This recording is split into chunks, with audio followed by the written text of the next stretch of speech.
I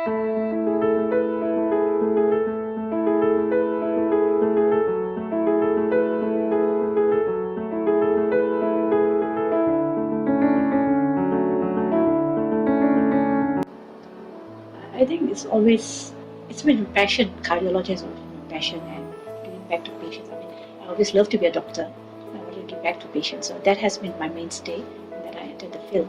But cardiology in particular has been something that from the beginning I got a passion for it.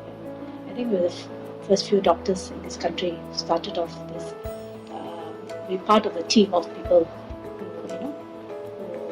brought cardiology into the country, and then the institute came up, and then we were working with all these patients, and we see so many patients who need the services, but it's not been available in this country.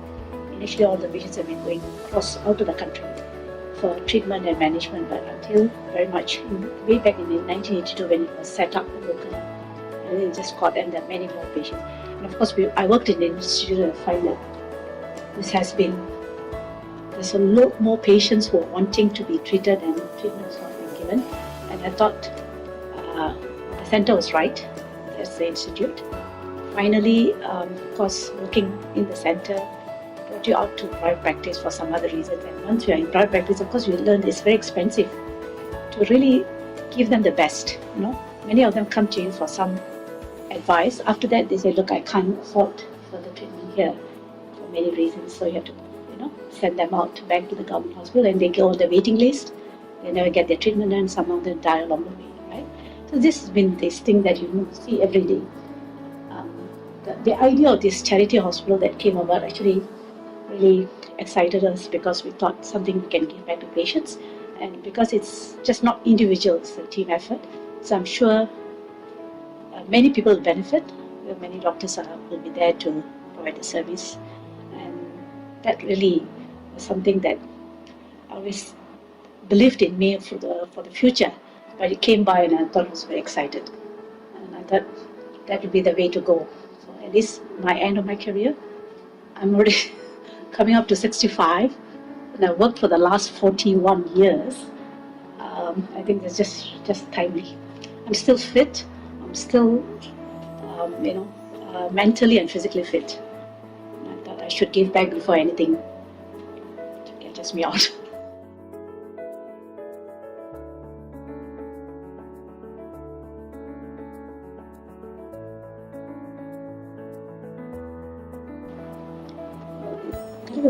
In this country, cardiology is still the number one cause of death, both men and women. Women postmenopausal, men at the age of 45, the time when they are just about to reap their harvest, they are already dying of this or that, sudden death. I think it's still on the rise. I think as a result, apart from preventive aspect, which is very important, because you want to curb this before the disease sets in. I think preventive cardiology is still number one, and followed by, of course, you need to treat those patients that need to be treated, and of course give them a good quality of life, improvement in survival, and of course, for them to pursue on, doing what they have to do, what they wanted to do all their life. So I think that's where it is now, cardiology in this country. And I would say that the patients that you see in the private sector are just the tip of the iceberg. There are many more, they're out there who are not getting treatment timely, or on the waiting list, or not being given advice appropriately. So I think that's where we are looking at the government setups. For example, there's a Serang Hospital, there's a University Malaysia, there's a University UCAM, many other hospitals and government hospitals elsewhere in the country. But it's still not enough, to cope with these patients. I know the waiting list, because I have patients who come here and I send them to Serang because they wanted to go there. 6 months later, they still come back and tell me they're still awaiting an appointment, right? And I do send my patients sometimes to University Hospital. They say, we don't have beds, we can't take your case. So what do I do? They can't afford. What do I do?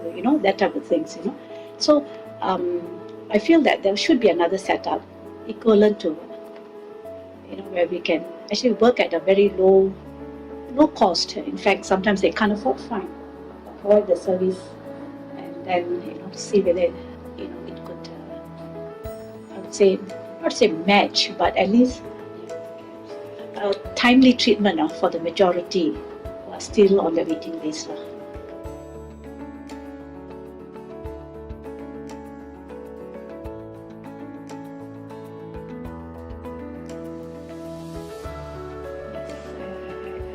I think it's this area of that type of waiting that you can get a bit more of your patients treated prior to something happening to them, or just waiting on the days on the other side. I'm sure like a center like that, there will be a lot of my patients who will benefit. To me, that's what I see, because I know what I'm doing. I'm in the government sector and I'm in the private sector. I know that many more patients who I send out all the time. So I'm sure a lot of them, they can afford a certain amount of fees, but may not afford that amount of fees. And these are the patients who are looking for avenues where they can get within their budget to have something done as soon as possible. So I think the charity hospital will be something to look forward to.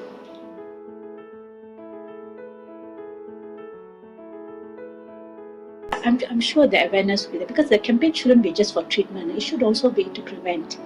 And I think patients should, it should be not just an announcement on a newspaper or a TV or a media or something to tell patients what to do.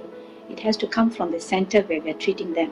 In most parts of the world, it's that preventive medicine starts in the hospital as well, before the treatment. Of course, so that should be an area within the charity hospital, which I believe they will, to educate these patients and their family members, the extended family members, and so on, to really look into the risk factors that affects them in the setting of coronary artery disease and other valvular heart disease and so on, in general. So I think a lot of them are not quite aware. Or sometimes they are aware, but they do not execute or implement whatever they have been told. So sometimes we just have to drive this, and enforcement is what is necessary.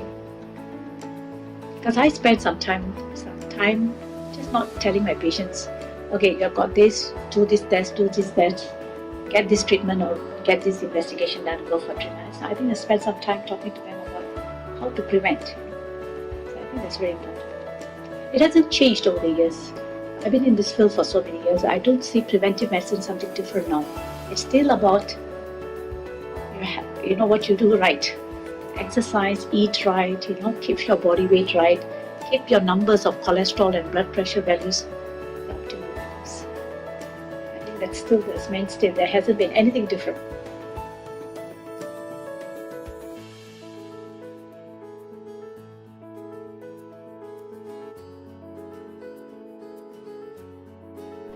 GP level is very important, because they are the sort of the first line people where patients go to see, of course. Right? But many a time they have other things to handle, so the time spent explaining and all that is not optimal.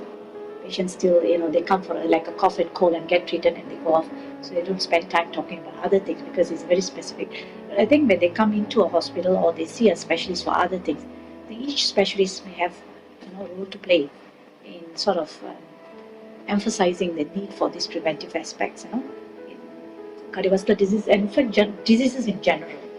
They boil down to a few things that are still the primary things, in causation of disease. Like you talk about obesity, you talk about diet. I think it helps for diabetes, hypertension, everything.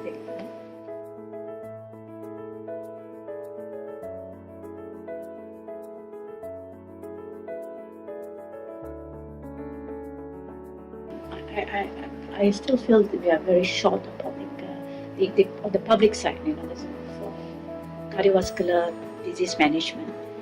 We have, as I say, within the Klang Valley, talking about Serdang is the only big government cardiovascular center. waiting list is huge. And then, of course, University Malaysia Specialist Centre, Medical Centre, HU Care.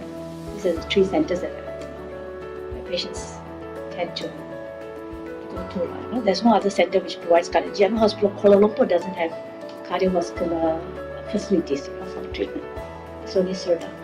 So I think we need to have more centres, maybe like satellite centres where they can get all treated, and then at least an angiogram, an angioplasty can be done, or basic simple surgery, and anything advanced where it needs a very complicated surgery, needs a bit more teamwork, then you can send to a centre which is more tertiary, like Serdang. I mean, I feel that it should be decentralized, so the patients do not crowd one hospital like Serdang.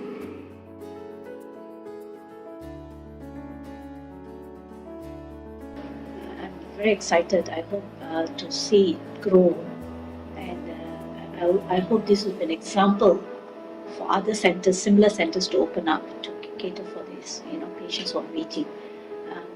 And of course, it's like something that, very long ago, I'm actually thinking of something like going to provide some service elsewhere. But the centre has come up, and looking forward to so that I'll be just one of amongst the many of other doctors who will be there to do what we can for the majority of patients.